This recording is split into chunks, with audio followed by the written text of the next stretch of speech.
A very good morning to all the participants. सभी को नमस्कार.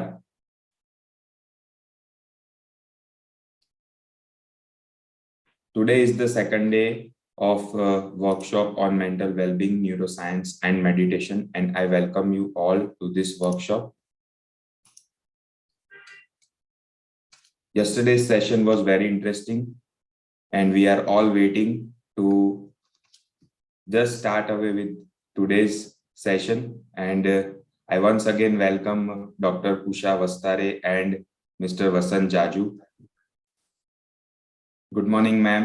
Namaste. Namaste. Good morning. Good morning to you all. Good morning. If you both are ready, we can directly start the session. Over to you. Sure. Thank you very much, Ravish Bhai. I thought we could just start with a quick recap of yesterday's session and then straight away dive into today's session. I was initially planning for some quick sort of multiple choice questions.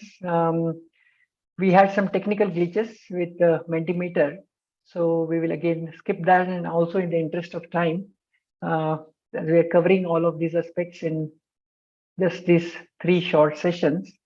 So we thought we'll also skip that. So let me do the screen sharing.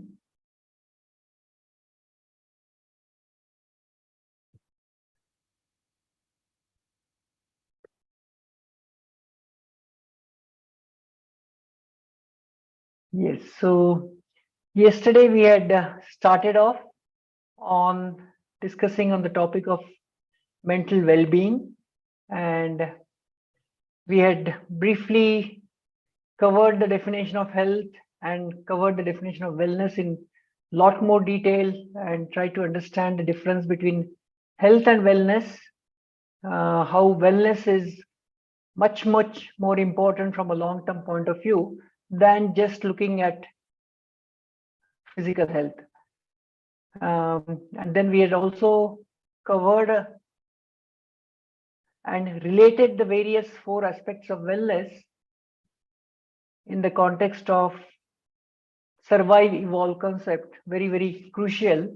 And Ushanti had also related these scientific aspects both in the spiritual context as well as in the context of the questions that positive psychology is addressing for overall well-being. And then we had moved on to the topic of what is it that really prevents us to evolve.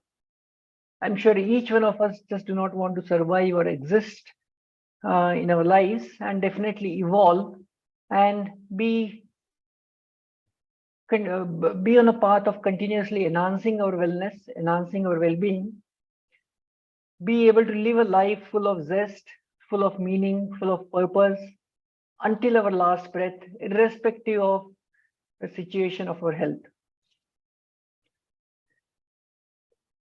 And what is it that prevents us to evolve? Again, Auntie had very briefly touched upon the whole concept of mind and the mental well-being, how the mind can be both our friend as well as our foe, giving reference to even Bhagavad Gita shloka on that aspect. Now today, we will get on to the next neuroscience concept.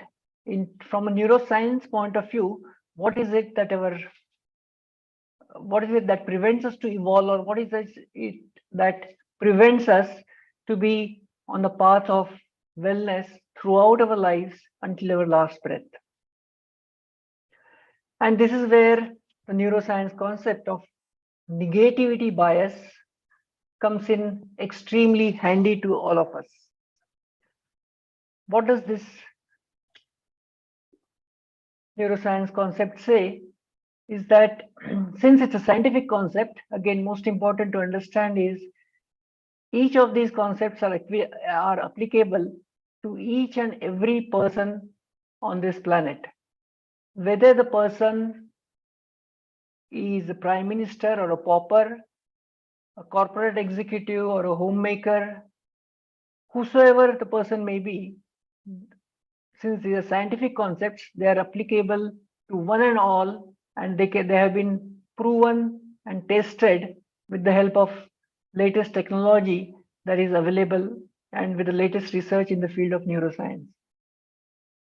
So what is it that prevents us to evolve? The scientific concept, the name that has been given to us, is what's called as negativity bias. And what that basically means is each one of us essentially have a partiality or a bias towards negative situations, negative thoughts, negative experiences, negative perceptions. And when I say bias, it basically means that our brains tend to stick on to things that have happened to us, that are negative for us, and it tends to remember that, it tends to stick on to it for a lot longer than the equal amount of positive things that happen to us. For each of us, all sorts of things happen. I would say equal amount of negative and positive things. Negative things are, of course, happen again, I would say, more for our own growth, to be able to see something beyond that, to help us to learn something. But at the same time, a lot of positive things also happen to us, also happen to the world around us. But our brains, for certain evolutionary reasons, which we won't get into it right now, but they essentially stick on to more of negative experiences, negative thoughts. Let me give a very simple example in the context of a very simple day-to-day example in the context of my own experience. Whenever I'm standing, let's say on a bus stop, quite often I have noticed that when I do not get the bus immediately, that I tend to remember a lot often than when I quickly get the bus to go to a next destination. And I tend to count, when I do not get the bus, I tend to count the buses going in the opposite direction, and always feel that whenever I want to go in the direction where I want to go, I don't get the bus very quickly. And when I really thought through over it, I recognized that it was nothing but the negativity bias. It's not that the buses are not going in the same direction. Many times I have got it, but I have just forgotten about it. I got the bus immediately, but I just forget about it. But when I don't get it, it tends to stick into my mind a lot longer. I'm sure each one of us can really think about various situations in our own lives and recall as to the negative situations tend to stick into us a lot longer. A very simple example that may be very common at most of the homes. Once in a while, let's say there is excess salt in the dal, and that tends to stick a lot longer, and we tend to say that, okay, so and so always puts excess salt, while it is maybe probably 5% of the time or even less than that. But one tends to recall that lot more than the remaining 95% of the time when the food was perfectly fine. So this negativity bias is something we are going to look at it in detail. And all of this has been proven with the help of various imaging and brain scans as to how the brain remains lit up for a longer period of time when a negative situation happens, versus it doesn't stick as long when an equal amount of positive situation happens to us. So this is all science proven with various experiments. So everything, as we know, begins from a thought, and this negativity bias essentially stem from what we call it as automatic negative thoughts. I'm sure some of these concepts might have been covered by speakers earlier, but let's try and look at these aspects in the context of health and wellness. there's a term here specifically called as automatic. And the reason why we are saying that it's automatic is primarily because they just come. These thoughts just come and pop into our head without our knowledge.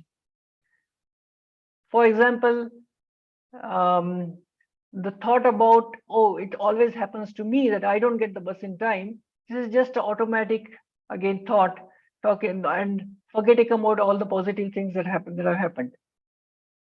So these automatic negative thoughts, they can also snowball continuously in one direction, and over a period of time can create a negative thought pattern or a negative bias about a particular situation or a person or a feeling.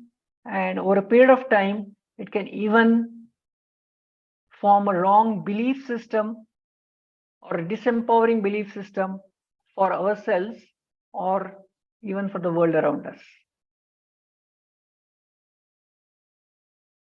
And as we know, thoughts are the starting point, and there are various kinds of ants, which we will not get into the details. Some are very harmless ants, like the black ants that we see in the nature.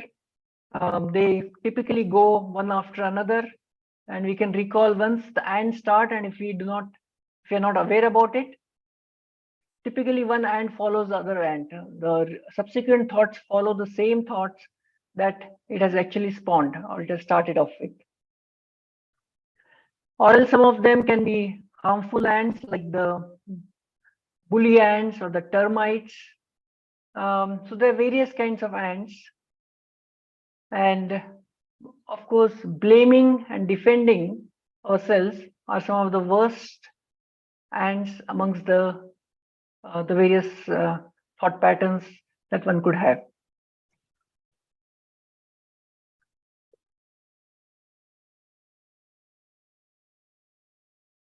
So we mentioned about negative thoughts that basically stick into our brains like Velcro. Just as we know, it's very difficult to take out Velcro, while positive thoughts just gets washed away. Positive thoughts, positive feelings, positive experiences, they just get washed away, just as if we have a Teflon coated non-stick pan.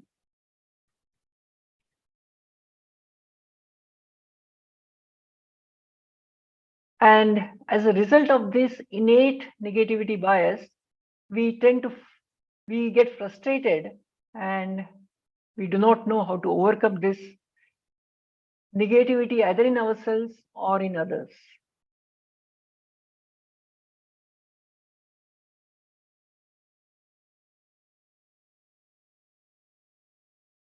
And what is the effect of all this unchecked or unexamined ants or these automatic negative thoughts? They, of course, not only affect our work, our productivity, our efficiency at work, they affect our relationships. And the most important, they also affect our health. They affect our ability to learn new things. They affect the zest and the zeal with which we live our life. They affect us in terms of being less empathetic, less loving, less caring. And in summary, they affect us in all dimensions of our life. So what is essential is to be able to examine those ants, being able to enhance our self-awareness, to enhance our wellness, and which in turn, as we had discussed yesterday, also enhances our health.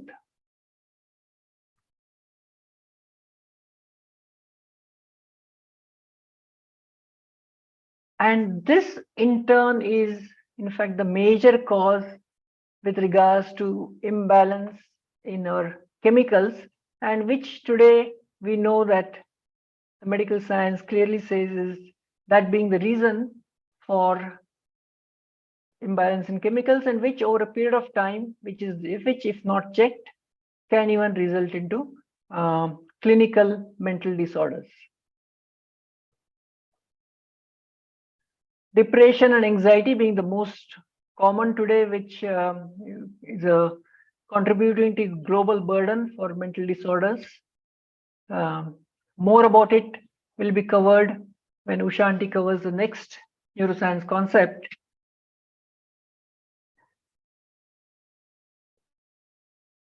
Now, what exactly happens when these unchecked or unexamined automatic negative thoughts snowball into us and we are not aware about it? If we look at it, what happens is it's very difficult and very hard for us to remain in the present moment. We are typically moving like a pendulum between past and future, looking at all the past experiences with regrets and looking at the future with a sense of pessimism or with a sense of anxiety. And if we look at it in really detail, the whole concept of time is really very, very fascinating. Past and future essentially are created by our mind. They're just our mental constructs. In terms of what can happen or what can be done, or at a doing level, can only be at the present level. Now, that doesn't mean that we cannot learn from the past or we cannot plan for the future. Yes, we can do all of that, but all of that again can be done only by being deeply anchored in the present moment, here and now, now and here. And the practice that we did yesterday, just for a very simple, powerful practice by using breath as a tool to get anchored to the present moment, is a very simple way to come back to the present moment, to keep reminding ourselves to returning back to the present moment. Whatever has happened in the past, I would say, even if we can get millions of dollars or billions of dollars, we cannot change our past. Past is done and gone. Future is yet to come. Future can become a reality based upon how we are in the present. So whatever has happened in the past is a result of our current situation in the present, and whatever can happen in the future is dependent upon how we are in the present. So again, more details of it again will be covered when we cover the aspects of mindfulness, the mindfulness meditation aspects, in terms of how to be in the present moment. Now, what happens because of this unchecked and unexamined automatic negative thoughts? Because of our negativity bias, which we are not completely aware of all the times, one tends to give various excuses of saying that, well, this is the way I am, or this is the way my colleague is, or this is the way my spouse is, rather than trying to understand both ourselves and the situation around us. In some health situations, or even in some certain behavior situations, yesterday Auntie had covered in detail about how there is a very strong interconnection between our mind, body, behavior, and she particularly took the angle of interpersonal relationships, how that is so critical to both enhance our well-being and our health. We also tend to give reasons saying that, well, I am like this because of my spouse, or because of my children, or because of the circumstances, or because of the job. Or sometimes we even go a little further with whatever little we have heard and read with regards to genetic science and the research in that, saying that I'm like this because of these genes, because of my father, or because of my grandfather, or because of my upbringing, and I tend to find out various excuses. However, the latest research in the field of epigenetics is extremely promising and very, very hopeful And it is very clearly mentioning, saying that although yes, we might be inheriting certain genes, certain predisposition towards certain health situations, but the expression of those genes is completely within our hands.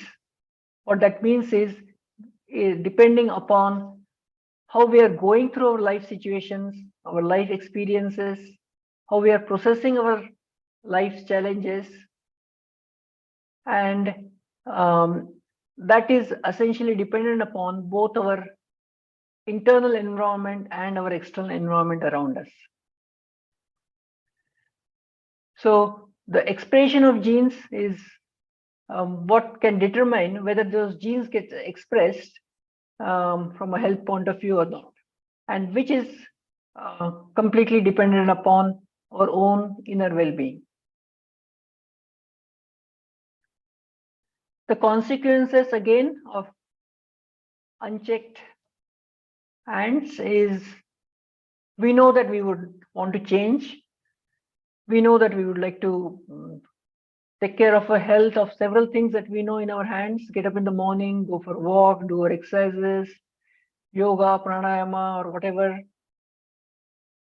We know that we need to be more proactive, but we cannot do that. We cannot learn new things, learn new skills. Quite often, the situation outside is continuously changing. The technology is changing. We cannot cope up with that as a result of it. We cannot interact with diverse sets of people, leave alone that even interacting with young ones at home or the teenagers at home who are been brought up in this current digital era, we find it very difficult. And at the end of it is, yes, we cannot be what we really want to be. We definitely want to be more empathetic, more happy. But all of this, the unchecked or unexamined ants or our negativity bias comes into play, which doesn't allow us and can leave us in a very, very frustrated way, where we are not able to overcome that in ourselves. Now, the hard fact is, for any of us on this planet, there is actually no magic pill that can really solve any of these problems. They, in some sense, we can also look at it as a way from where we can actually derive our own meaning and purpose, to be able to working on ourselves, to be able to understanding ourselves continuously till our last breath, and continuously working on our hands and sculpting ourselves to be better us.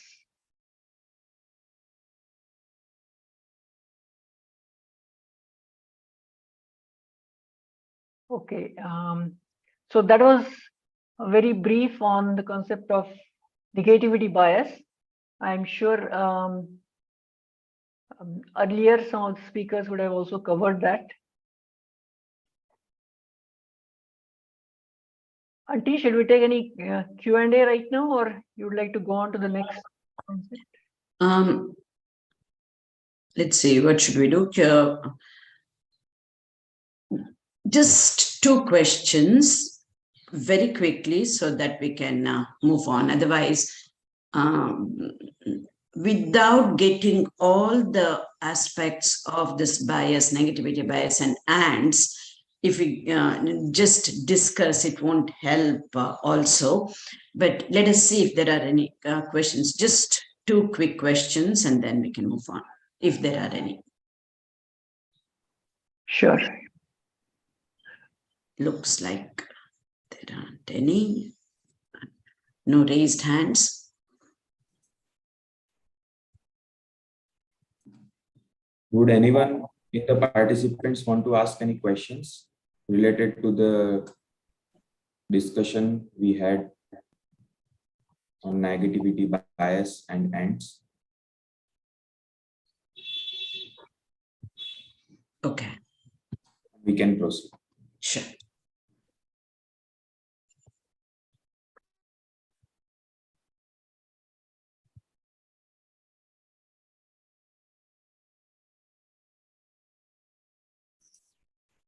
We have a hand raised, ma'am. Shall we take the question? Yeah, sure. Dara Trivedi. Good morning, sir. Go ahead. Sir, negativity bias, do it come from the profession the person working in, such as auditor or Let me stop you right there. No, it is an innate bias, irrespective of socio-economic, religious, age, background. It is there innately. And it has evolutionary biological significance, which we are not going to get into that. If you think about it a little bit deeply, it makes sense.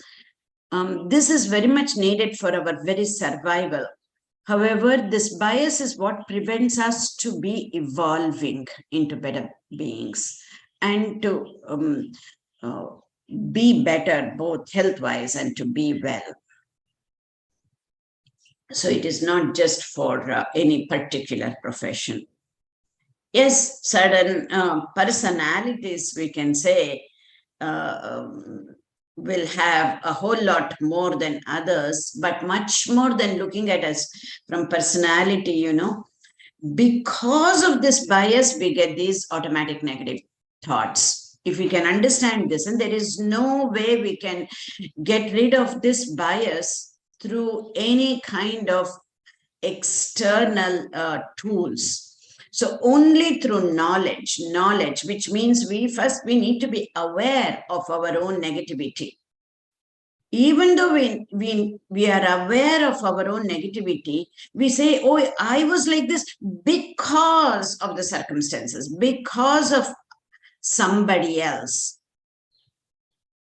This is again because of the negativity bias. So until and unless we get the really depth of understanding of this negativity bias and have intellectual conviction, it is not my fault.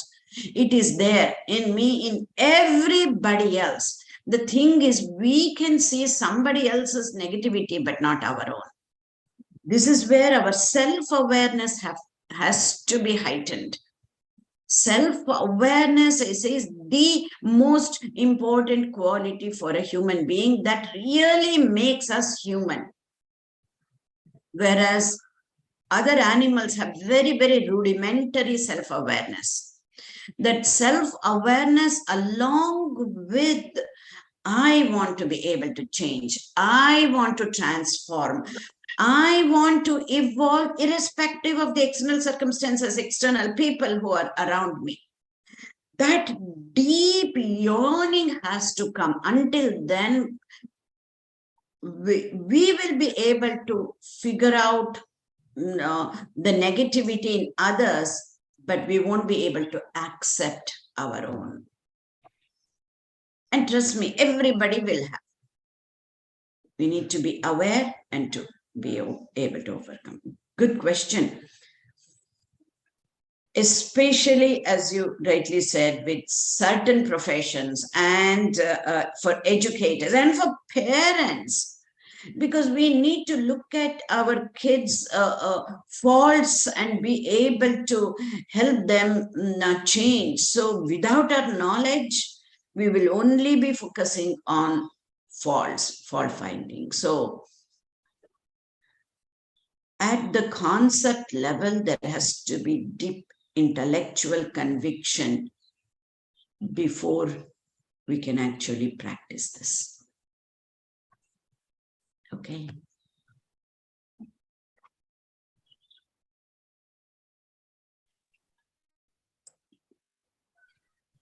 Can I ask one question, Dr. Usha? Yes, please. Yeah. I was wondering if the negativity bias is so much that, as Vasanbhai said, that it is in us and more thoughts are towards negativity side of ours. How do we overcome these things? Okay, rest is to be there, but otherwise, if we are able to think positively and then go about Yeah, I just wanted to ask. No, the just relation- we're going to cover this again a little later, but just thinking positively is not going to be enough. Is this Bharti who's asking? Yes, yes. Yes, Bharti. Yeah. Just thinking positively is not going to be enough. And just feeling positively is not going to be enough. Talking positively is not going to be enough. But all of this is needed. But ultimately, that positive, those positive thoughts, positive feelings, positive talking has to result in positive actions. Again, let us connect with interpersonal relationships because this is Yes. where we started off yesterday.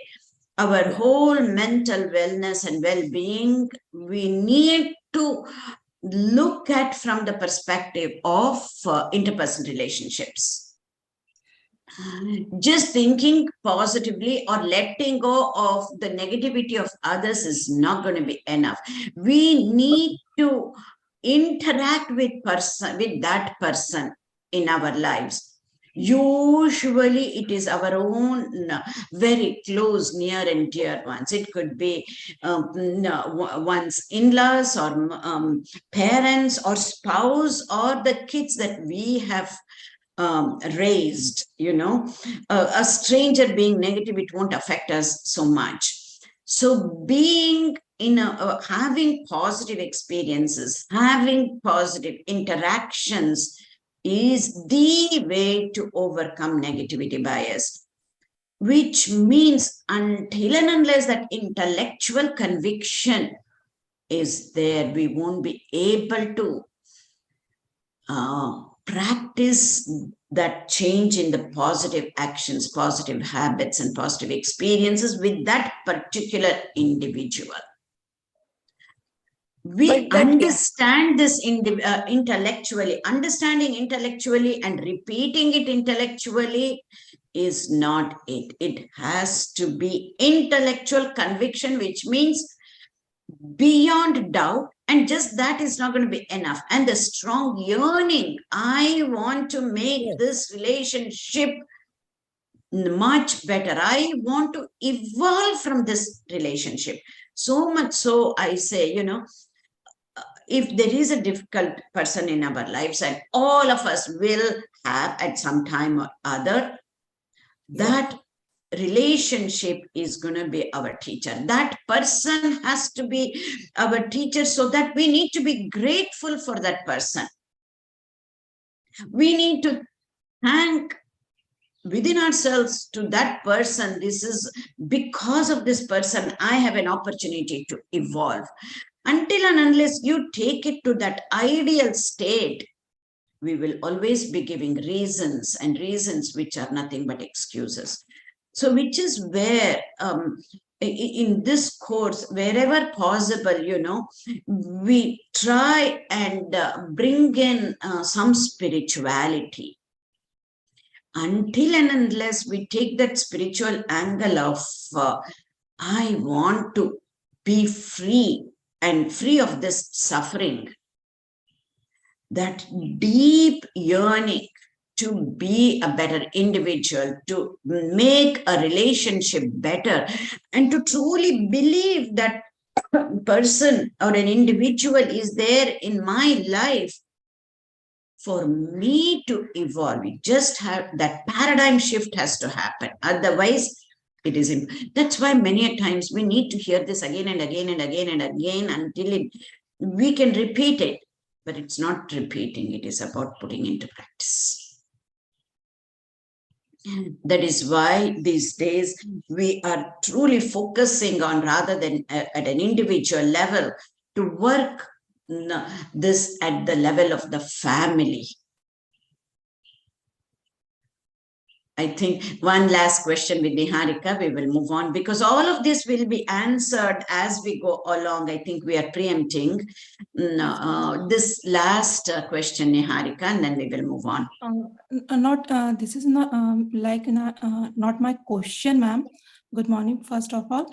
Ma'am, जब भी मैं ऐसी कोई situation में या ऐसे व्यक्ति के साथ फंस जाती हूँ जहाँ पे मुझे ये लगता है कि ये मेरे अकॉर्डिंग सही नहीं है या मुझे वो परेशान करता है, इमोशनली हर्ट करता है, तो व्हाट आई डू इज मैं उसको अपना पेट बना लेती हूँ, लाइक पर्सनल इमोशनल ट्रेनर, और मैं बोलती हूँ कि ये मुझे यहाँ से अप साइड में ले जाने के लिए आया है, मुझे इवॉल्व करने के लिए लेके आया है, ताकि मैं और ज़्यादा बेटर इंसान बन सकूँ, विच आई प्रैक्टिस, जो मुझे लगा कि शायद मुझे यहाँ पे शेयर करना चाहिए था. Okay, Vasant, if you can respond rather than translating, we can take it because she said it's not a question. If you just want to respond quickly, Vasant, then we can move sure. on. Yes, it was not a question, it was a comment and a nice sharing that Niharika did, saying that whenever she does have any difficult situation or a person, and she uses that as a challenge and a tool to evolve herself to be a better. Absolutely. Thanks, Niharika. Thanks for sharing. That's a great way. That is the way. That is the only way, so that we can enjoy this path, so that the path itself becomes the goal. The journey becomes the destination. Otherwise, we are only going to be doing fault finding, blaming others or the situation, and we will never be able to enjoy. Once a paradigm shift happens, then it is a beautiful experience. The more mistakes happen, we take it as an opportunity to grow and evolve. Making mistakes either by ourselves, even if somebody else makes mistakes, it won't lead to suffering. Great, thank you. Shall we move on, Vasant? Yes, Auntie. Yes, Bharti. There is a quick fix we can do. Yes, this is a lifetime process, as Vasant said, to overcome this negativity bias, which is what is preventing us to be evolving. It is a lifetime process. However, the screen is not being seen. Oh, is that so? Yeah. How come? Let me stop sharing and then. I don't know what it is.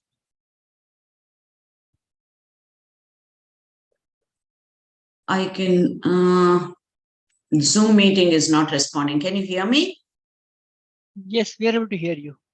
It says the meeting is not responding. You may want to close and come back again, because if you're not able to. No, Vasant, why don't you interact? Let me get out of this and then come back. Okay, sure. Or do you want me to share and you would like to speak?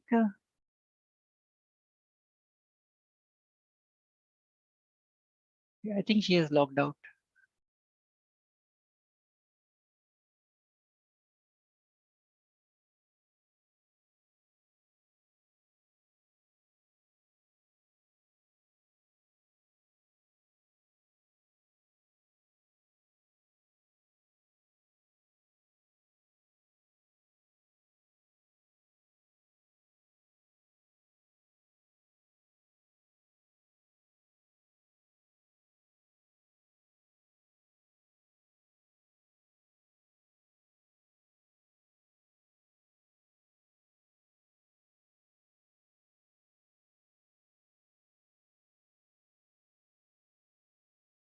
After she logs in, I think Ravish bhai, you may have to once again give her the sharing rights. Yeah.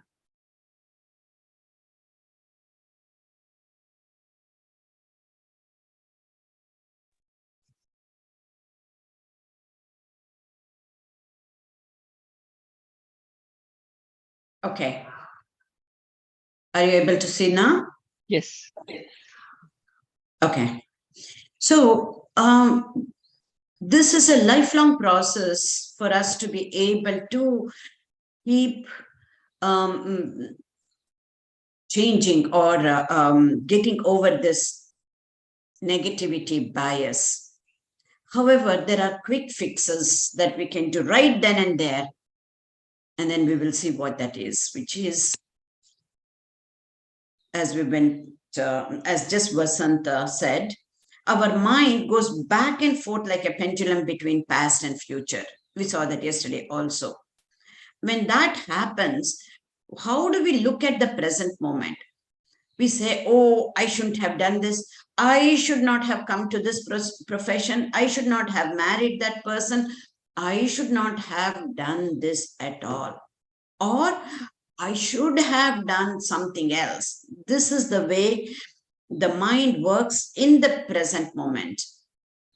While it is going back and forth between past and future, while in the present moment, we always keep regretting even the present moment and see, oh, and then keep asking, why me? Why is this happening to me? When that happens, let's see. Okay. We need to be doing the right thing each time and every time. Not give reasons, not give excuses, and not just thinking about the right thing, because we know how to think positively. So we think about doing the right thing. We want to feel positively. We feel like doing the positive thing, but we don't follow it up with action. Let alone this, we see this all the time with people. They talk so nicely, they talk positively, they feel it, and it's so nice to be around with such people. But any kind of responsibility that you give, they hardly do anything, and they will not even finish whatever they're supposed to do. This is like the pattern that we see.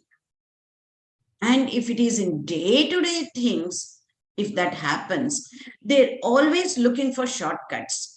They're always looking for how can they get away from doing more work. This is how it gets translated in the outside world. So it is not about thinking about the right thing, feeling about the right thing. It is not about thinking positively. It is not just about, I should say, feeling in a positive way, but doing the right thing each time, every time. Yes. What are we asking for? This is the ideal situation, right? It doesn't take strength. It takes training of our minds to be doing this each time and every time. That is why that shloka, Bhagavad Gita shloka, an untrained mind will think positive, will feel positive, but will that person end up doing the positive things? That is, when we think, feel, talk, and end up with action in a positive way, this is where we are harmonizing our thoughts, our feelings, our speech, and our action. When we don't harmonize all the three, thought, word, and action, this is where it causes stress. One of the definitions of the stress is non-alignment of our thoughts, our speech, and our actions. We can actually, this is used to be Gandhiji's one of the favorite quotes about how we need to align our thought, word, and action to be happy. He took it to a very high level, idealistic level. And this is what in Sanskrit we say, Kaya Vacha Manasa. And we say the shloka, but we need to understand the meaning and put it into practice more than anything. So with this, I want to introduce a different concept as such. And for this, how this data is collected. There was a meta study that was done in US, wherein they took people who were admitted into the hospital as inpatients. I think here you call them as indoor patients. In US, we just call them inpatients. Those patients who are admitted to hospital for various different reasons. It could be surgical reason, it could be medical reason, for many different reasons. Without any exception, they were their data were collected, and then this was a study irrespective of their treatment for their condition. So after the fact, no, the data was collected, and then irrespective of the illness or the disease that the patient came to for the hospital, what are the symptoms, common symptoms of such patients? It was looked at. And now we have put that as a cycle. Symptom cycle is what we call. What you need to bear in mind, see, there is no arrow here. Even though it's a cycle, it does not mean, oh, tense muscles will lead to repetitive thoughts. When we say cycle, we usually look at the direction of the cycle arrows, right? It has nothing to do with that. These are discrete symptoms, but this is how most, not even most, all the patients that were looked at, the symptoms were charted out, and we have come up with what we call it as key symptoms cycle for any disease. Again, I want to stress that none of these symptoms will lead to another, but they're all interconnected. If I have to put arrows, you can figure out all different possibilities of arrows from one to another, whatnot. No need for that. So any kind of disease that came into, some of the common symptoms were, of course, pain, physical pain, fatigue, shortness of breath, and repetitive thoughts of the future, of whatever, why this happened. And most of the times the repetitive thoughts are negative. And muscle tension, tense muscles, sadness and anxiety about the future.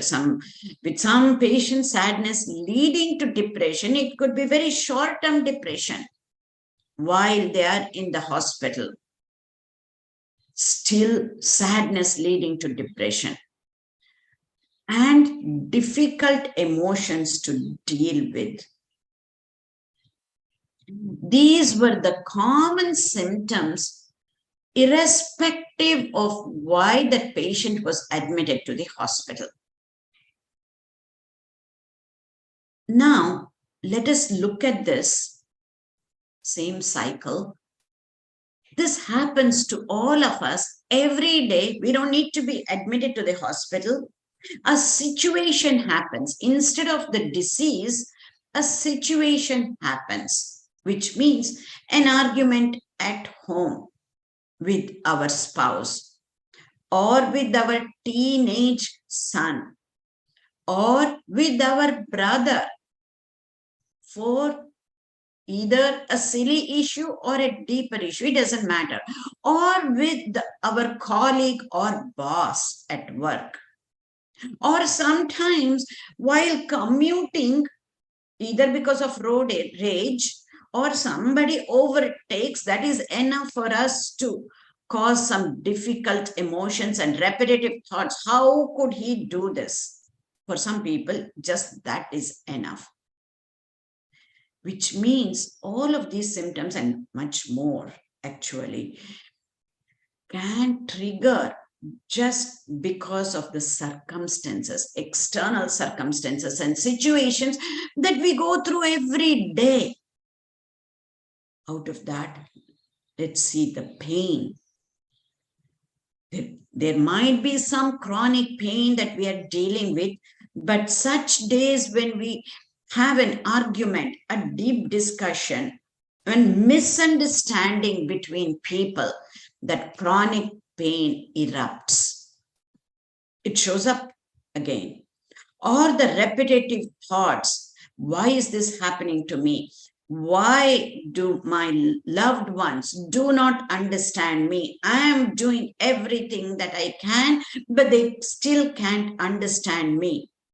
Why does my boss does this to me and not to the other person?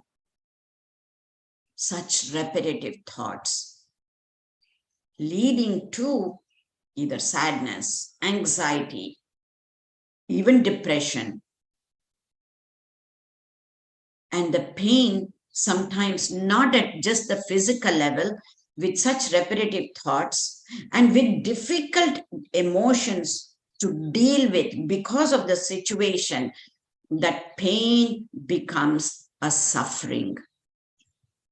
Suffering in a technical way. We have everything in life, whatever we have asked for, and more.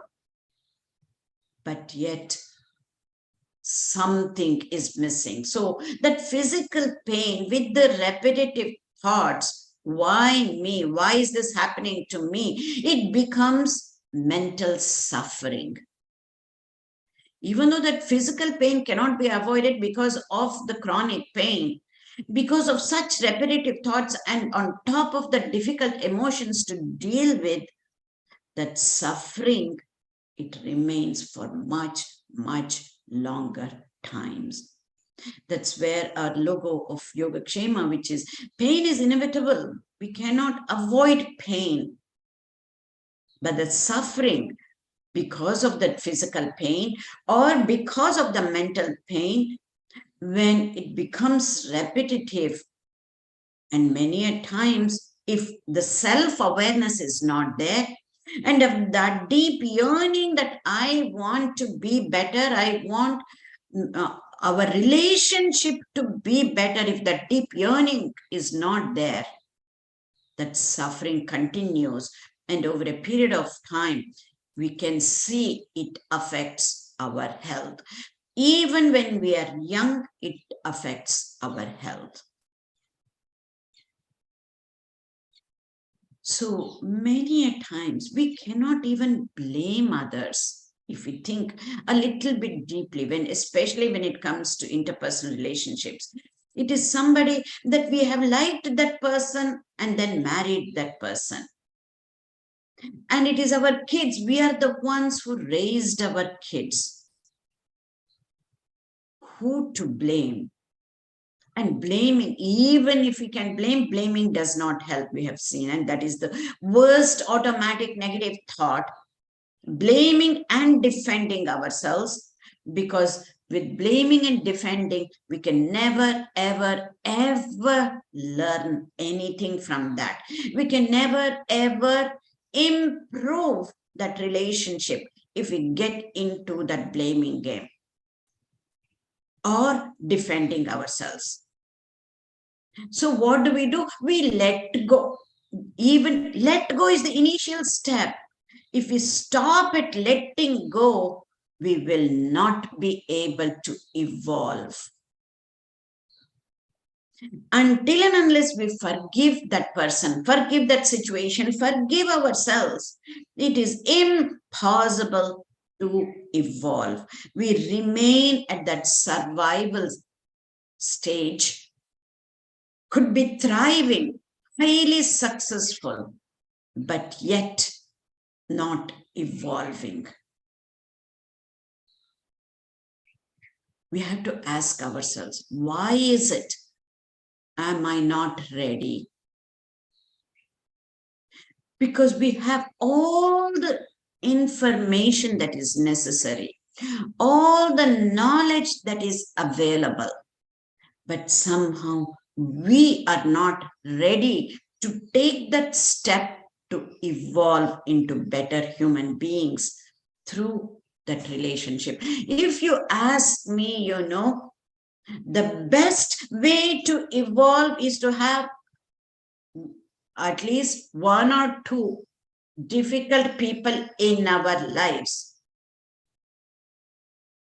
That is the fastest way to evolve. I will not say easiest. Fast will not happen in days or months. Fast in this Janma. in this lifetime, because this is until the last breath. And as Niharika said, if we enjoy this process, say this is the reason this difficult person is there in my life, I am going to truly transform myself and make that paradigm shift. We do not need any extra tools, is what I can tell you. All we need is that paradigm shift to happen. And I will, while we end the session, I will give you one question to ask yourselves, which will help.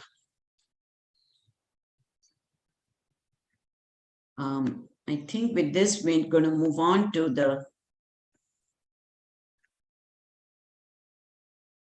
more neuroscience concepts, right, Vasant?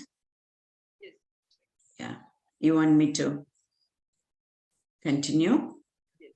Let us get into the concepts before taking in the questions, because we will be repeating again and again the same thing. So we have learned quite a few neuroscience concepts about understanding the connection between mind and body, mind, body, and behavior, mind, body, and interpersonal relationships, which end up as a form of our actions, habits, and behavior, how we interact with our relationships. And we have understood about the innate negativity bias that is within all of us. And the only way we can overcome that bias is through knowledge. And first, having that self-awareness and the deep yearning to come out of this negativity bias. True spiritual life is to come out of this negativity bias. Actually, it reminds me of Sister Nivedita, who spoke about Swami Vivekananda, and she said, everything in him is positive, and there is no difference between secular and sacred for him. So we don't have to have separate tools. Anything that we do, if we make a paradigm shift in the way we are looking at the worldview, at ourselves, at the situation, at the relationship level, that is all it matters. So coming back to easier neuroscience concepts to understand, we have talked about, yes, I think Vasant would have talked about how negative thoughts, especially the automatic negative thoughts, they are real, but not all thoughts, negative thoughts, are true. In fact, most of the ants, automatic negative thoughts, are false, saving grace. And not just... Auntie, I have not covered that aspect at all. Yeah, that I thought so. That's why I'm adding. So you'll need to cover that in the context of... Yeah. That's why I figured it out. So every thought, releases a chemical. Even those negative thoughts, automatic negative thoughts, release chemicals. And for all practical purposes, we'll keep it really, really simple, not going into the names of the chemicals. That is not the idea here. That is for academic reason. Here, we are not in for just from the academic angle, that we will go through for students and PhD students and not for a group like this. And we are here to learn the concepts and to put it into practice and interpret decades of research, thousands of research papers to be able to analyze, decode, and see how we can implement in our daily lives. So if every thought releases a chemical, and what happens to that? That chemical that is released produces a feeling. Another way of saying, thoughts are at the level of the mind, which is in the brain, let us say. And those thoughts, when each time we get a thought, a chemical is released, and those chemicals just don't stay at the level of the brain. They get distributed throughout the body level. And that's why I always say the feelings are expressed at the level of the body. We may not know this. We have not understood this in this way about feelings. Feelings are expressed at the level of the body. Thoughts are fleeting, they come and go. Feelings stay much longer and they're expressed at the level of the body. So thoughts releasing chemicals and producing feelings. Because for a precursor for a feeling is a thought. Again, it is very hard for us to understand this because we think we just feel it. We are not thinking about it. Yes, not at that moment, but the feelings that are being produced, it would have come from a conscious thought some time back. And now it is automatic. It is resulting in a feeling. So let us say negative thoughts, because of the negativity bias, we have accumulation of negative thoughts, making it as even thought patterns, negative thought patterns, resulting in negative personality, let us say. And then those negative thoughts releasing negative chemicals, producing negative feelings. What tool can we have for this to break this cycle? Tell me. This is complete understanding and intellectual conviction and training of mind. Just doing puja, japa, without understanding how this helps will not do. In other words, mechanically reciting. Would you like to share the slide? I'm sharing, Vasant. Not the thoughts, feelings. Yes, we got to get in that. Yeah. I'm still in this slide yet. Yeah. I have to complete this. I'll get to that again. So we need to be able to break this cycle. Using tools in a mechanical way without understanding, it will still help. It will help only for that moment, or it is like a distraction. If it has to help over a period of time, then we need to learn to break the cycle, which comes with self-awareness only through knowledge. That is why Shankara says everything is about jnana. Only knowledge can set us free. And not just knowledge, experiencing, putting that into experience. So if thinking creates the feeling, feeling creates the thinking, we need to learn to break this cycle somehow, which is by being aware and putting effort. This happens automatically. We don't need to put any effort for this. By putting conscious, deliberate, willful effort, we need to learn to break this cycle. So again, as I was saying, every thought. I think you're not sharing all the PPTs. Only the day one PPT is being shared. No, I'm in the day 2, Vasant. Yeah, you can do one thing. You can stop sharing and then share day 2. It is the same thing. It is happening. I did stop. Okay. Now?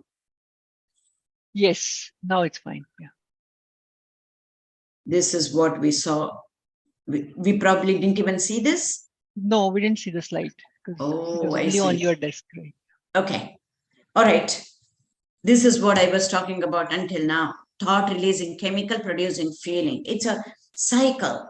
We need to be able to break this cycle. Everything I spoke until now relates to this slide. Take a moment and then you'll be able to feel. See, it's a cycle. It becomes a vicious cycle, especially when we have those repetitive thoughts, and those repetitive thoughts mostly are negative thoughts. Just thinking positively is not enough. We need to be able to break the cycle. Why? Because only then it will produce an action. Otherwise, just if we are at this level of thinking and feeling positively and not following it up with action, will not help at all. Why it doesn't help? We're going to go into scientific detail when we take up the today itself concept of neuroplasticity. We will get to that. So a thought, everything under the sun begins from a thought. Thought producing a feeling, and feeling producing an action. And if you can think about it, this is the science of chemical imbalance. Just see all these mental health issues. It is because of chemical imbalance in our brain, either for a short time or for a long time. It is because of the chemical imbalance, including stressful thoughts leading to stressful feelings. And it produces stressful chemicals. And the way to break that cycle, yes, and especially with stressful thoughts, there are other ways, not just stressful, anything else, which is increased physical activity will help break that cycle. But we need to know how that physical activity is helping. Otherwise, it becomes a mechanical action. It works sometimes, it won't work other times. We want to try and exercise, at other times we don't. But if we are convinced beyond doubt, a mechanism, action, how the physical activity is helping us being mentally well, resulting in our mental health, we won't be able to continue either with physical activity or any other thing. It could be some type of entertainment, listening to music, anything to calm us down. It won't be as a therapy, but it will remain as a distraction. So again, like yesterday I was saying, knowledge is medicine. Knowledge can become medicine only when we go deeply and understand how it works. Under all these situations, and especially, it's not even a mental health issue, but we see the repetitive thoughts. Here, what I'm referring to on the slide, repetitive thoughts and actions, to a condition like OCD, obsessive compulsive disorder. We won't even go there right now. Repetitive thoughts happen when we are stressed out, when we are anxious. The same thought comes back again and again and again. Or about a person, some negative feeling or thought keeps coming again and again and again, causing to chemical imbalance. Any time we feel low for a length of time, just remember that previous slide and to learn to break that cycle. I think that will help a lot. Again, going further, this concept is what is taken and provided as a tool.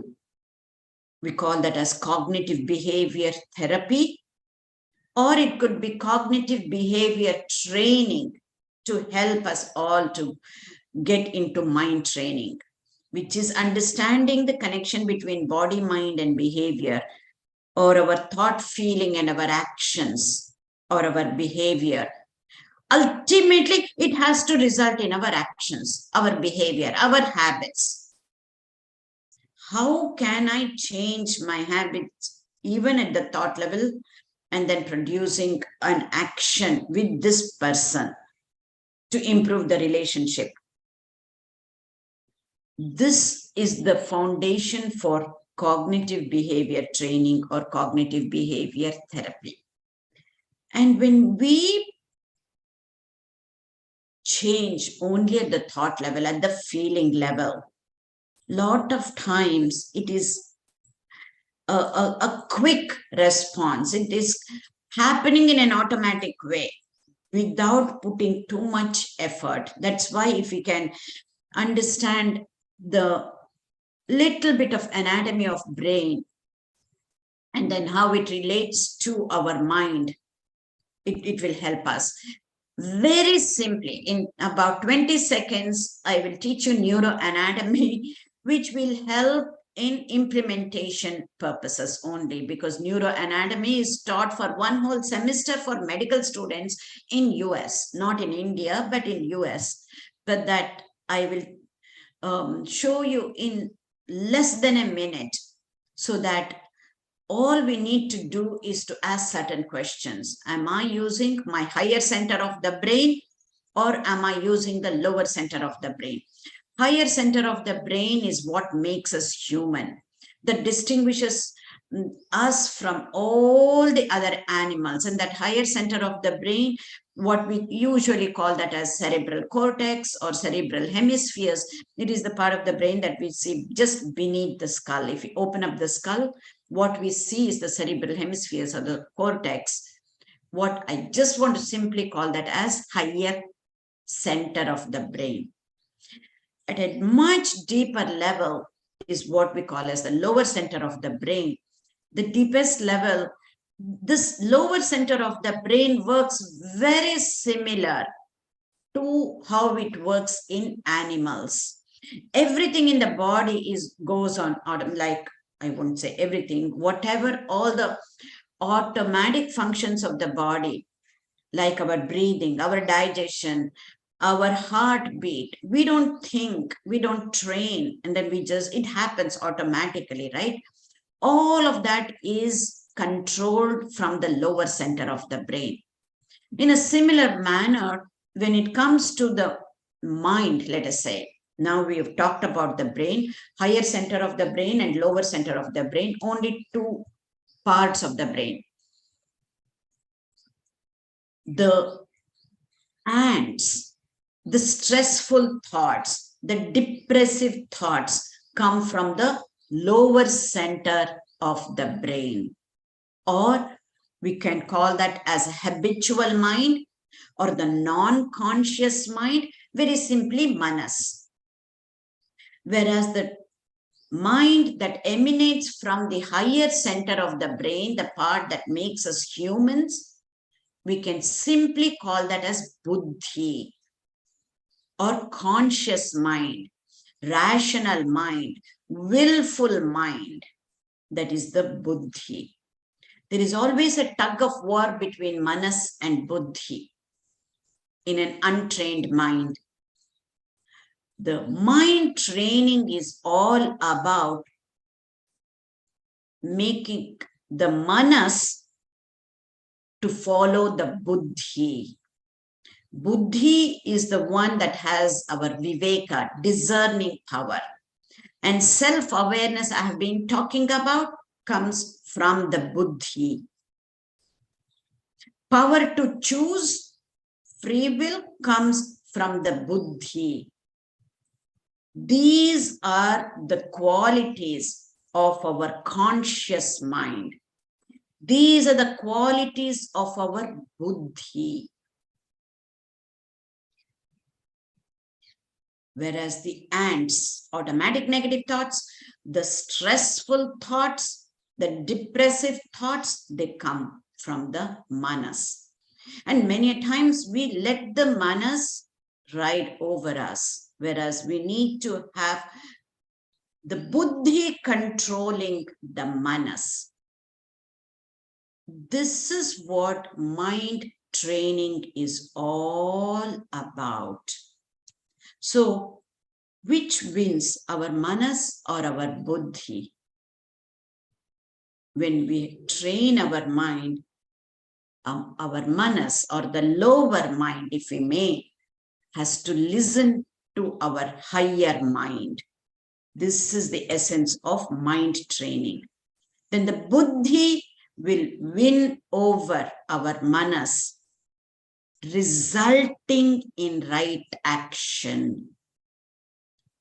Because we know what we should be doing, but we don't do it. We only think about it, we feel it. It will never result in the action. For it to result in the action, the buddhi has to take over the manas. And if we listen to our buddhi, it will result in right action. In action, and that too, using our discerning power and remembering that we are here to evolve into better human beings, whether you look at it from a scientific perspective or from a spiritual perspective. The purpose of being born as humans is to be evolving. If we can understand this beyond doubt, intellectual conviction, then we will be putting into action the right action. That is what is called Manojayaha. How does this happen? This is where the recent advances in neuroscience research has come to our rescue. We have heard about all of this, what I said, from a Bhagavad Gita perspective, from Upanishad perspective, different terminologies, right? We even did the shloka with the Bhagavad Gita shloka.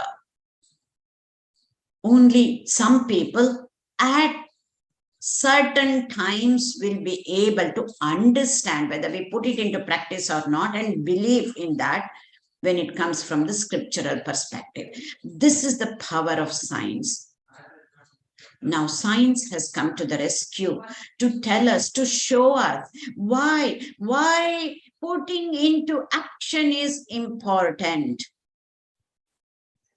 Even if you're thinking negatively, start putting into action. And this is what we do at work.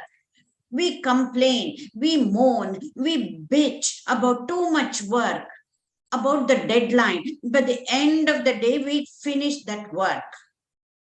We think negatively, we speak negatively when it comes to work because we want to have that job. But we do the right action.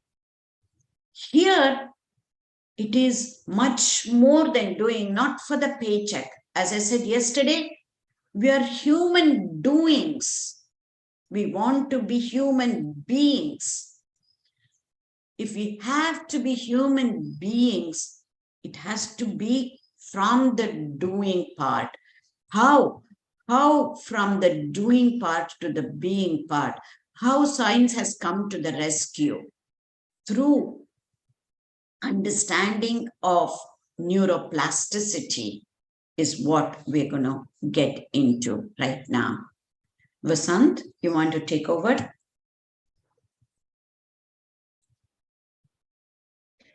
Or do you want me to continue or do you want to take over? It's up to you. Yeah, sure. I can take over. I think just one thread that I thought could be elaborated after having covered the neuroscience concept about every thought releasing feeling and releasing chemical. You briefly touched upon it. One of the biggest saving grace is most of the ants are actually false. So they are real in the sense that, yes, they do release unhealthy chemicals in our body, in our bloodstream, but they are false because most of our automatic negative thoughts are basically projections of our own mind into the future based upon the unhealthy past experiences or the way we have processed the past experiences. So that's one of the great saving grace, and it's essential to recognize that, examine those ants, and when we start examining, we will recognize that most of these automatic negative thoughts are just the projections of our mind, and most of them are not true. And scientifically, it has been found that almost 85% of the automatic negative thoughts are actually false.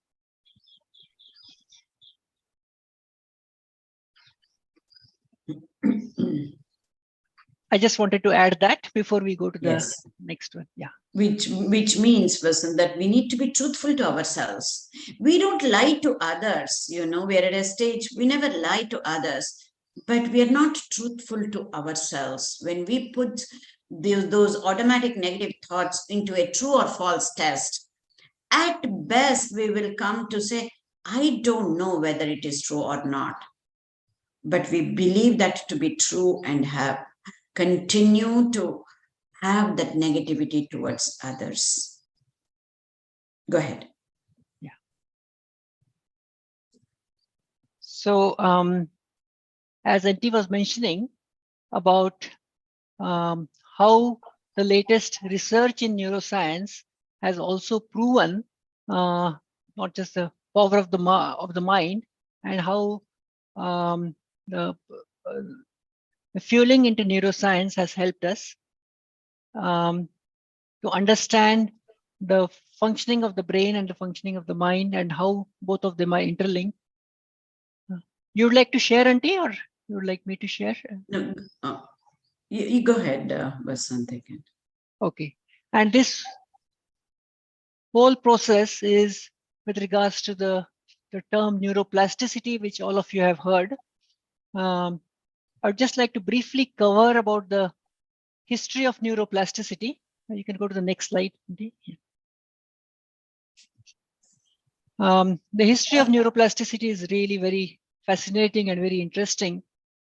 This is about 3 decades back, when the present Dalai Lama, the 14th, actually challenged the Western neuroscientists about one aspect, saying that it is possible to change the whole structure and the function of the brain by going through a conscious, willful effort. While up until then, it was really a challenge for the Western neuroscientists, because their understanding about the brain and the mind was brain is a physical entity like a hardware, while mind is not a physical entity. And if something happens to the brain, obviously we fall into the negative thought pattern. We cannot do certain things. But how is it possible that we can change the structure and the function of the brain? How is it possible to change the hardware just by using the software? And this was a great catalyst in the field of neuroscience when he posed this challenge to the Western neuroscientists.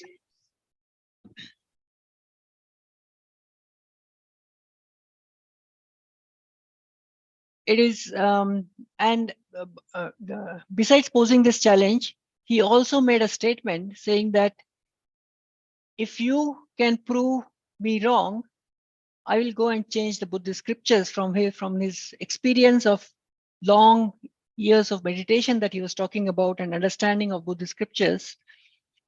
But however, if you prove me wrong, I am willing to change the scriptures itself. However, if you find that what I'm saying is correct, go ahead and upgrade your text on science. Interestingly, Dalai Lama received also a big sense of opposition from his own scholastic monastic order on making such bold statements, saying that how do you propose such a thing to scientists? Scientists are only worried about physical things, physical entities, and how can you say that we can change the Buddhist scriptures if they prove us wrong? So Dalai Lama personally was really caught up between these two ends, but thanks to the openness of the neuroscientist who took it up as a challenge and did several studies, several scans. At the same time, during that era, the technology was just booming up. There was availability of various kinds of brain scans, very sophisticated 256, 512 probe brain scans using functional MRI techniques, which was available to understand what happens to the brain when a person is meditating. Now, as subjects, Dalai Lama also sent several of his Buddhist monks into the neuroscience labs and got their brain scans done before meditation, during meditation, after meditation. This is for the monks who had done various hours of meditation, right from 5,000 hours to up to 25, 30,000 hours of meditation in their lives. And they found significant difference between the brains of meditative monks versus the normal lay people who probably had not meditated formally at all. And that resulted into a huge interest into how is it possible that the structure of the brain can change when we are meditating, and this whole process of changing the structure and the function of the brain to enhance our quality of life is essentially the process of neuroplasticity. And as Antti had mentioned, this phenomena of neuroplasticity cannot just happen by change of thoughts or just by meditating, but it has to result into change in feelings, change in action. Yeah, thank you. And most important, change in our experiences. Only when we are able to act certain things and experience that in the right way, then the whole process can be a very good positive loop. As a result of it, we can change the very structure of the brain and the overall quality of life. Just to give a very simple example in the context of, let's say, a very simple thing of one is wanting to get into a habit of going for morning walks. Just reading about going for morning walks, having all the understanding about all the benefits of going for a morning walk, feeling that, yes, if I go for morning walk, it will regulate my blood pressure, it will do several good things, I'll get fresh oxygen, my lungs will increase, but not acting upon it and not experiencing the benefit of it on the body, only then the whole of it falls into a positive loop cycle.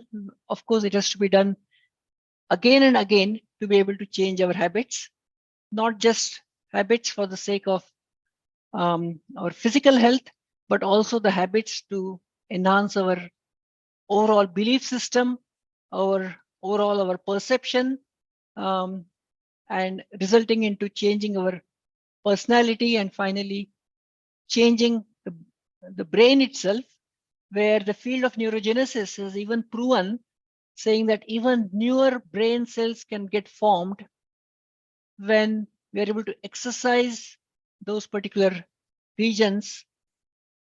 And that is the whole science of mental wellness from a neuroscience point of view.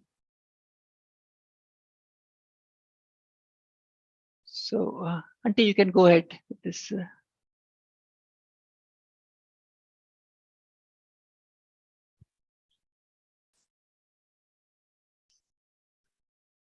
We had a very short, interesting video, but in the interest of time, we will send you the link for the video, and then you can watch it at your leisure.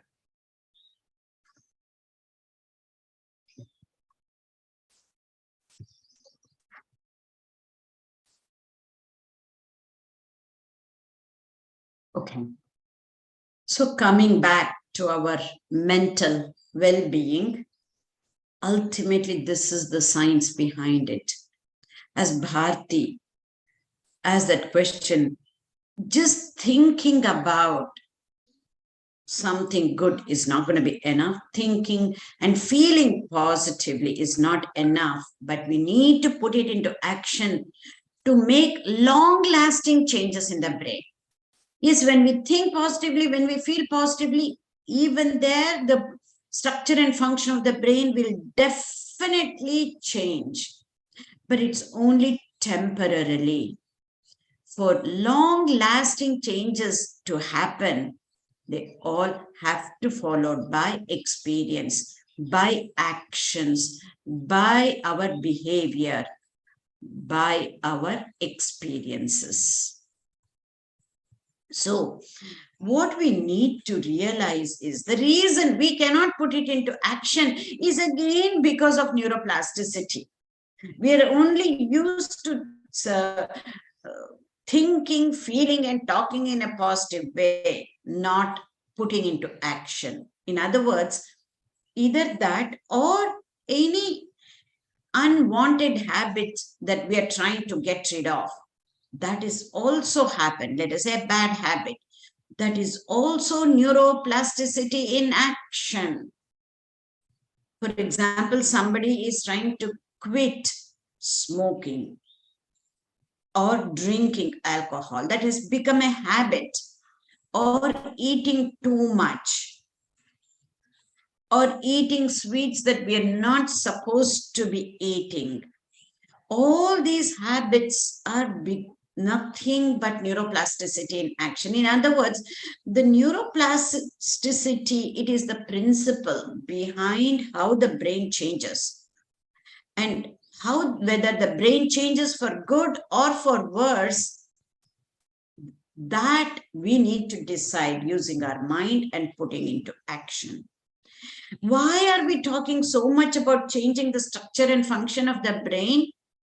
Again, science is showing, if we want to make any changes in our lives, lifestyle changes, for example, with respect to our health and wellness, when we are trying to make lifestyle changes, until and unless the structure and function of the brain has changed, our life will not change.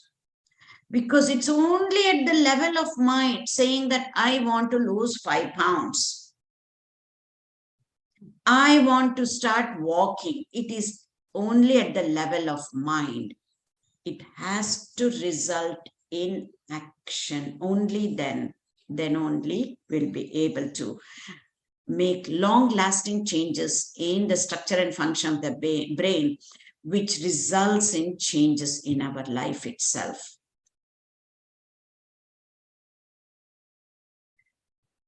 To put it simply, this is another example that we take, coming from a right brain perspective. Until now, it was heavy duty, left brain, logical perspective. If we can just understand this concept of sculpting, when we look at a sculptor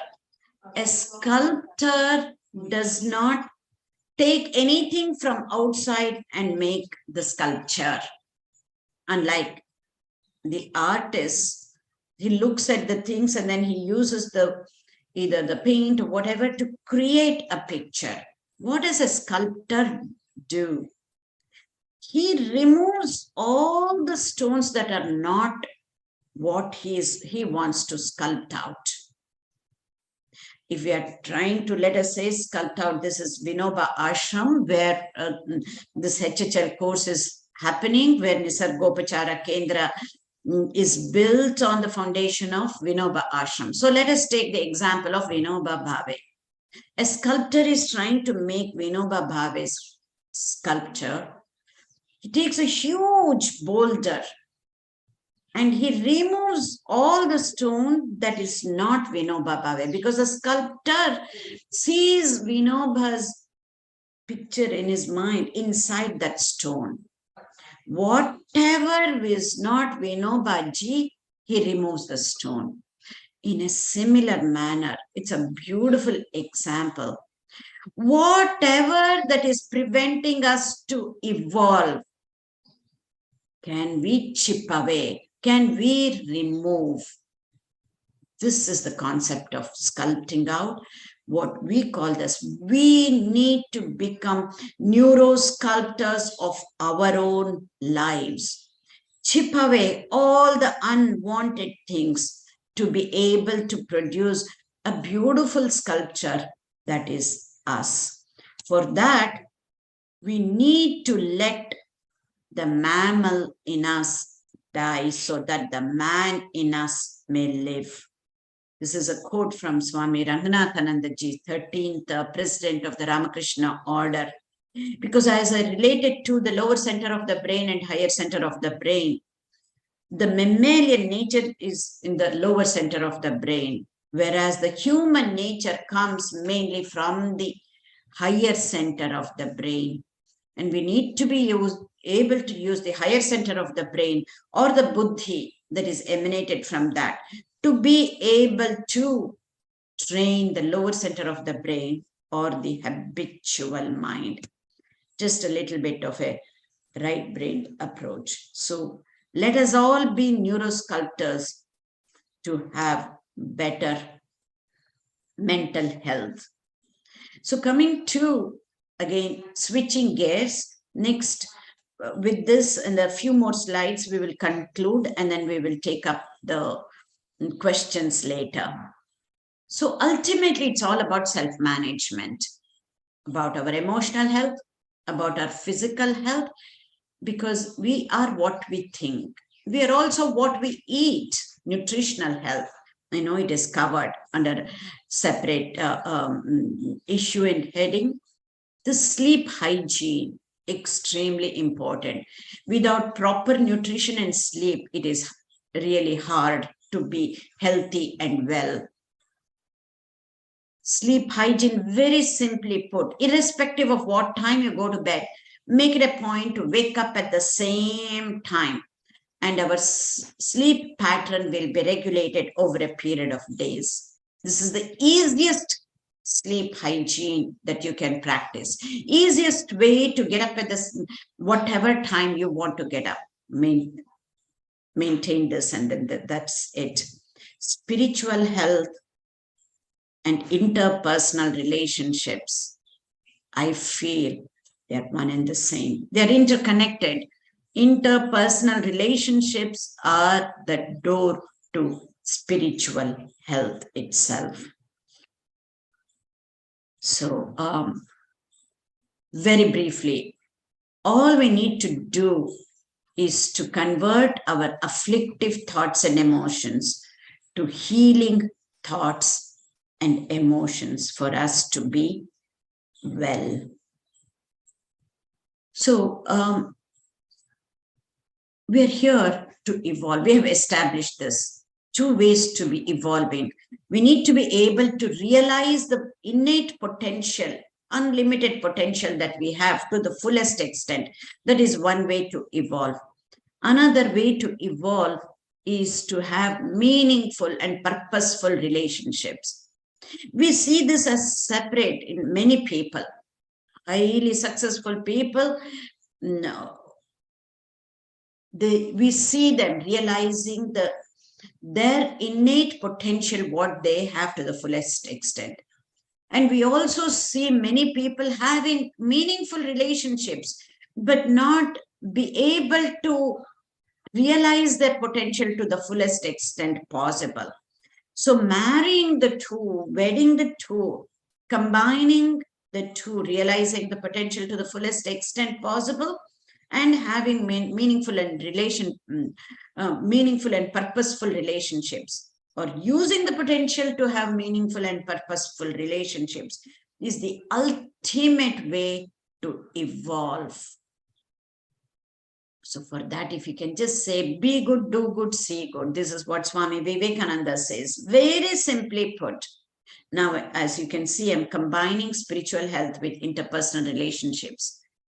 Be good to yourself, be good to others. Do good to others so that it will do good to you. See good in others and see good in yourselves. Very simple formula given by Swami Vivekananda. So why we are here? We are here to change the way we look at things so that whatever we are looking at will change. We start from a survival mode and we want to change. We want to adapt. We want to transform so that we can evolve. So can we keep shifting ourselves from this survival mode to evolving mode? That happens on a moment-to-moment basis. Evolving is not a stage to reach, but on a moment-to-moment basis. For that, our self-awareness has to be heightened, and it is a choice that we need to make to be evolving every moment. So why we are here? To be able to understand ourselves, understand our own mind, our own brain, why this mind of ours works like this. We know what we want to be doing, but yet we cannot do. We know what we should not be doing, but still end up doing. And we are always trying to change somebody else's behavior for our health and happiness. We are here to understand ourselves, change and transform ourselves, and not to change somebody else's behavior. This, from the spiritual angle, is nothing but self-discovery. So we know how this serenity prayer helps to implement, put this into action every moment. Praying for the serenity to accept the things that we cannot change, courage to change the things we can, and the wisdom to know the difference. What is it that we can change and what is it that we cannot change? This a little bit elaborately about what is it that we need to chip away from ourselves to be neurosculptors of our lives, which is scientific way. It is called, afflictive emotions. From a spiritual angle, different terminology, which is nothing but Arishadvarga, Kama, Krodha, Mada, Moha, Matsarya.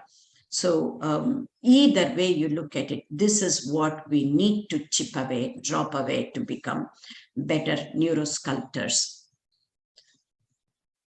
Our afflictive emotions are too strong. And there is a scientific reason behind it. This is not the place to get into that.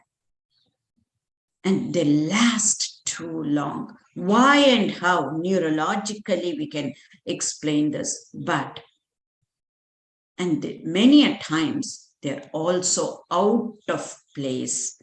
So all we need to do is understand that these afflictive emotions, which are strong, lasting too long, and sometimes out of place, out of proportion, is what preventing us to evolve and preventing us to be really well and have a healthier mental wellness. So again, when we change the way we look at things, the things we look at will change.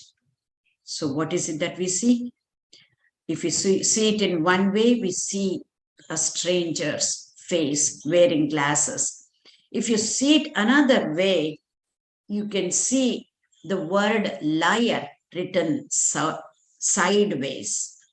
Is there right or wrong in seeing these two aspects of the same picture? Absolutely not. But yet, this is just symbolic of relationships. I want to end again relating our mental wellness to the relationships. We want to see it as my way or your way. We only see, of course, in the picture, we can see the stranger and the word liar written sideways. But in reality, when we're dealing with relationships, we want to have it our way. Each of us want it that way, my way or your way. Can we make a shift from this? When you change the way you look at things, the things you look at will change. Instead of saying my way or your way, is it possible to make it my way and your way?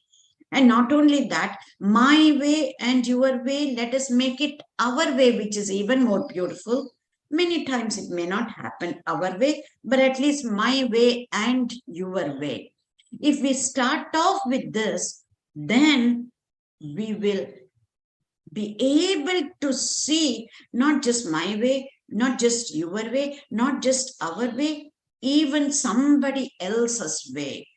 As we talked yesterday, there are many angles to anything that we see. This is what we talk about, looking at the worldview from a quantum perspective, wherein seeing many possibilities waiting to happen. But yet we only see the world in a binary format, zeros and one, my way, your way, only two ways, right way or wrong way, good or evil. But can we start training ourselves to see that there are many different ways, many different possibilities waiting to happen?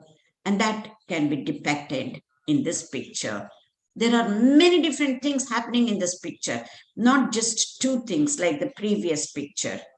This is how we need to train ourselves to see the worldview, that there are many different ways. And I'm not just talking at an individual level. It is also at the level of the family, community, at the national level, at the international level. If everybody starts seeing it in this way, then and only then can there be harmony amongst people, irrespective of socio-economic, religious background. And let us work towards that goal of bringing harmony both inside us and outside of us. This is what I call this as inner work leading to outer work. So one last thing I want to say, and then leave it at that. In the sense, do we want to be happy or do we want to be right, especially when it comes to interpersonal relationships? That does not mean we can be wrong and be happy. What it means is many a times we try to prove ourselves to that we are right when it comes to personal relationships, especially. So can we let go of being and proving, being right, yes, proving to be right, so that it can create happiness in the family? This is just the beginning. But we need to go deeper to be able to evolve starting from this. So to conclude, mental well-being, now if we have to put everything together from yesterday's and today's, it involves very deeply the significance of interpersonal relationships. And one aspect that we have not covered, to have a meaningful and purposeful interpersonal relationship so that it helps us to evolve, is to bring in the aspect of forgiveness into this. Then and only then our interpersonal relationships will improve, which leads to developing emotional resilience. So I said I will end with one question that we need to ask ourselves about our mental wellness and mental well-being at the scientific level, looking just at the level of health, or from a spiritual angle, then how do we evolve? It's only through interpersonal relationships can we evolve.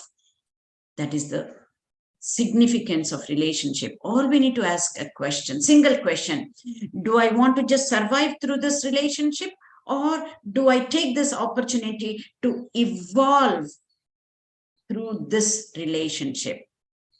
There is no right or wrong. Many a times we may have to just survive, adjust, adapt, but keeping in mind that we need to be evolving through that relationship to have better health, to be well, and to be evolving. So it reminds me of this last quote by, last slide by Swami Ranganathananda ji, who is the 13th president of Ramakrishna Order, whom I respect the most and I follow his messages. He says, are you growing spiritually? Are you growing spiritually? Can you love others? Can you feel oneness with others? And have you peace within yourself? And do you radiate it around you? This is called spiritual growth, which is stimulated by meditation inwardly and by work done in a spirit of service outwardly. With this, I was inspired by that. And this, I have made it as an affirmation for myself, my personal affirmation, which I would like to share, saying that let us strive to make every moment of our lives and the life of others around us be one of wisdom, inner peace, and happiness leading to love. Thank you.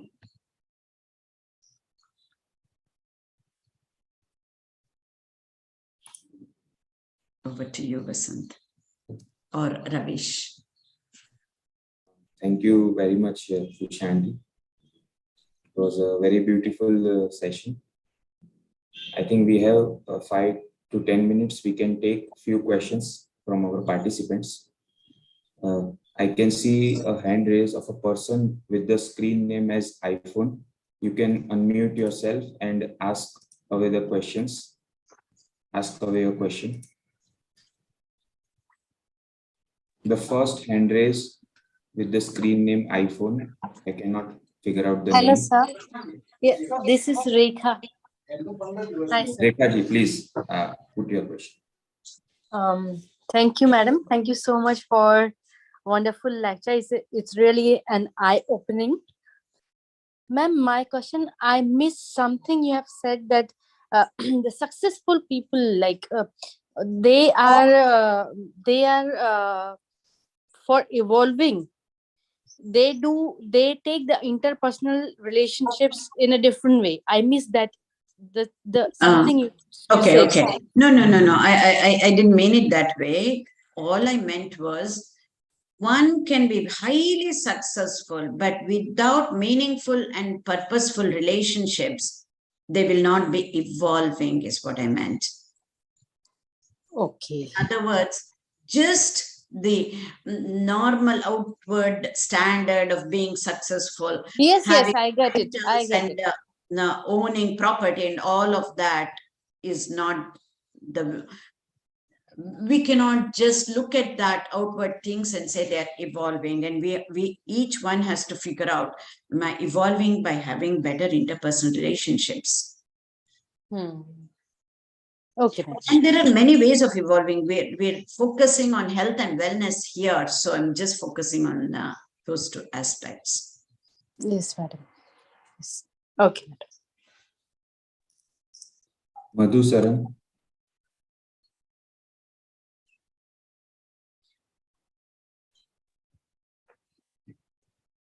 Thank you so much, ma'am.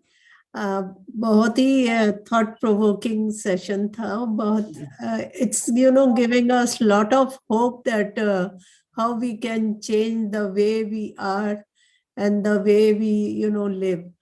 Ma'am, मुझे एक चीज आपसे पूछना है. I want to know one thing, that chemical changes that you have talked about, do you mean by chemical hormone? Hormones are one type of chemicals, neurochemicals. Let us just call it as neurochemicals broadly. Okay. That is enough. Yes. Okay. So these neurochemicals are responsible for the way we feel, the way we behave. Whether you can say they are not responsible because of the way we behave and way we think, it is kind of release. So we do not know which comes first, chicken or egg. Okay. When we think a positive thing, yeah, the chemical release. So in that way, the thought idea comes in, the chemical is released. Even if we think one way, sometimes we act in a different way. Okay. So the way to break that cycle is to understand thinking releases chemicals, producing feelings, and then which is a precursor to action. Okay. Okay. Ma'am, one more thing, that is why many times just giving certain chemicals to change the imbalance, we know, is not the answer for treating depression for that matter. Because if our behavior, our actions continue the same way and just taking certain pills, antidepressant pills, for some people, I'm not saying for all, will not help. If there is some organically something wrong, we are doing everything right, and taking that antidepressant to balance out the chemicals might help if you're already doing the right thing and whatnot. Sometimes our behaviors will still be the same. Our relationships towards our loved ones is still strained relationship, and just taking antidepressants will not correct the interpersonal relationship issues. Only through knowledge, and we have to put it into action, is where we want to get it. True, true. I hope it made it was clear. Yeah, understood. Ma'am, Vasant, my next question is to Vasantji. You have, yesterday I actually joined late today due to some problem. Yesterday you gave us the meditation session. Meditation are, thousands of types of meditation we see on YouTube, and, we have learned also. So which meditation you would recommend to, which is most effective? Like in Dalai Lama's slide, you have shown that meditation can change the structure of brain. So which is most useful, which type of meditation, or can you give us a video of your meditation, which we can practice? Okay, thanks. That's in fact one of our favorite subjects at Yogakshema, and this is precisely we are also going to cover it tomorrow in tomorrow's session of looking at the various meditation and looking at the common crux, common aspects behind all the meditation. Of course, we can we'll definitely share some of the recordings and the links that we have, and you could practice using that. But we'll talk about the various meditation techniques and not getting confused by the various meditation techniques, but looking at some of the common aspects which can really hold us onto, and then practicing which suits us for a longer period of time to be able to get those results. Okay. So we'll definitely cover that in a lot more detail tomorrow, and we'll also share the recordings. Okay. Thank you so much. Thank you. Parul Shade. Parul Bain. Usha Didi, I have this question that, when you say that, for example, you gave an example, I don't want to eat sweet. That's like it remains on the thinking level. I know I do not need to, I should not eat sweet. But then to bring it to the practice level, that is where the most difficult thing. So how can we break that or crack that? That is one big challenge. So how we can use that neuroplasticity in doing that? I mean, that is one example, but very important. So how do we use this neuroplasticity? Yeah, I got it. See, Parul, until now, we're only using our willpower to hold things back, not to eat the sweets. Now, we have a way to go deeper into the knowledge of why And when we don't eat, what happens? Or when we eat, what happens? This we have understood from, the blood sugar goes up, and that is why it causes fear. And that is what we have tried, and we use our willpower. Even that knowledge is extremely important. That is that knowledge that we are using to not eat sweets, right? However, we want to go deeper, that why I don't want to eat sweets has to be very, very strong. Until and unless that why is not strong enough, we won't be able to not eat sweets, taking that example. And it's not just with not eating sweets, it could be with respect to being on the social media, using the telephone, or any other habit that we are trying to get rid of or to form new habit. Now, if we can go deeper and see how the brain changes the structure and function only when we put it into action, then our willpower will help us. Even then, I can tell you it is tough. That is where we need more and more of intellectual knowledge until it becomes conviction, and then combine it with willpower. And one more thing that helps is the company, right? Company that you are with, who will encourage you not to eat, rather than saying, you keep saying you want to stop eating, but you keep doing it again and again. Reprimanding will not help. Being in a non-judgmental and encouraging environment, not environment in the sense the company. Of course, you cannot move away from your place to stop eating. That is not what I mean. Being associated with people like this, and that is what you're trying to do. Learn to go deeper and learn why you cannot do certain things, why you can do. This is the only way. So knowledge with willpower is what is going to help.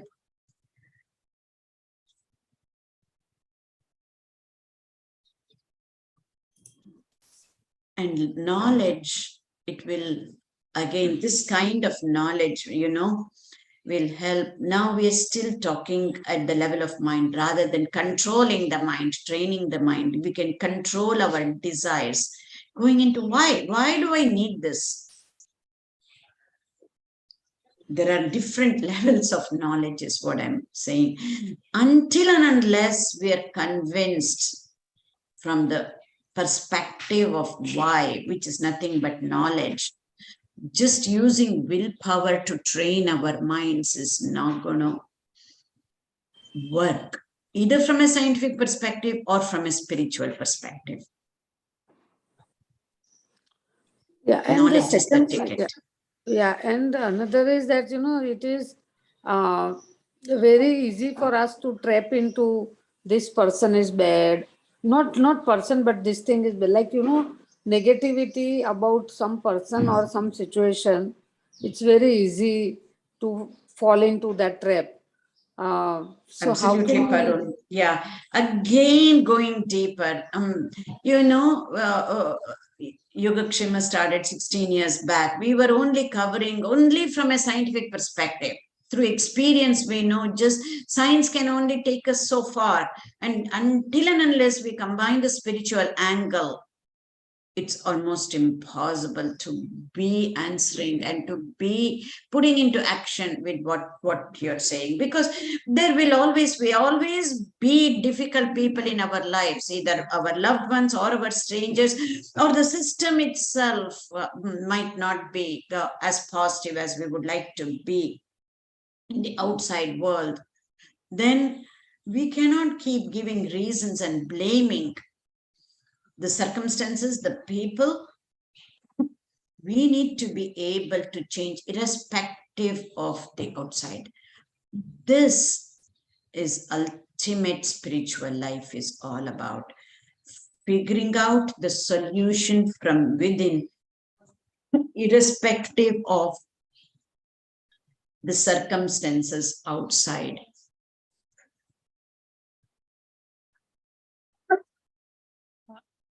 to add to that, I really liked what Niharika mentioned about changing our basic perception itself towards such people or towards such situations, saying and being deeply convinced, saying that they exist primarily to enable us to evolve. That's a very powerful way of looking at it. Not easy, but definitely trying to make attempts in that direction, and then to be convinced whenever we are able to make some small changes in our worldview.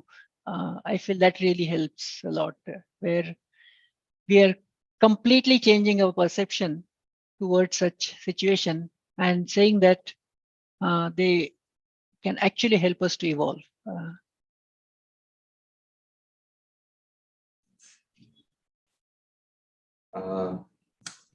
If we can, if you have,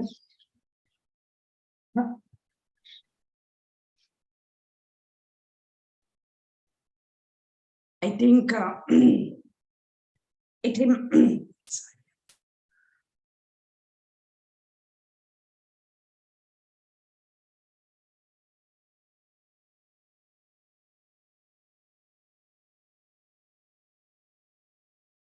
Vasant, do you want to tell the story of three stone cutters? I think it will be a right ending with all these questions.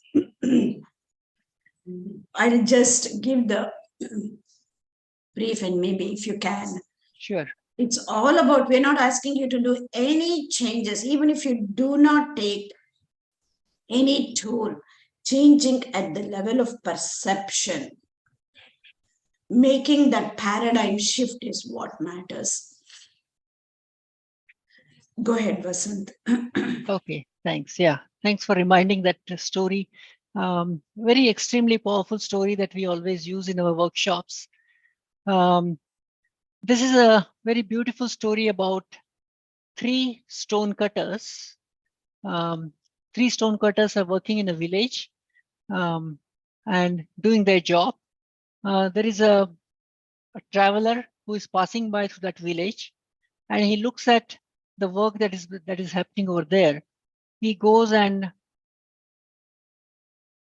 talks to the first stone cutter, asking him, what are you doing? The first stone cutter screams at him, saying that, can't you see what I'm doing? I'm cutting stones. The traveler was a little taken aback. He takes some deep breaths and walks a little more further. And then he asks the same question again to the second stone cutter, asking him, what are you doing? The second stone cutter responds back to the traveler saying that, well, I'm cutting stones as this is my job. This is how I earn my livelihood. I feed my family with the help of doing this job. And it helps me also to maintain my family. And I'm doing my job. The traveler listens to him and goes further and asks again the same question to the third stone cutter. The third stone cutter responds in a very different way. The third stone cutter says that, well, I'm building a temple over here, and the sculptures that I'm doing, the stone cutting that I'm doing is going to help in building a temple. As a result of that, there will be a lot of boom in the economy over here. A lot of people will get jobs. Flower vendors will come, vegetable vendors will come over here around the temple, and it will be a great place for solace. So I'm really a part of building this temple, which is going to serve the mankind. So let's just look at the responses from each of these three stone cutters. The three stone cutters getting the same paycheck, doing the same number of hours of work, getting the same salary, but their whole perspective within them has been so different. The third stone cutter looks at the largest cause of his job and connects himself with this biggest cause, and his internal worldview of doing the same job is so different compared to the first and the second stonecutter. And that is what we are trying to refer to, doing the same work, being in the same family with the same people, but living for a higher purpose of well-being, not just for ourselves, but for the entire family and the people around us. So having that worldview and understanding this interconnectedness is the whole crux behind overall wellness of ourselves and our family.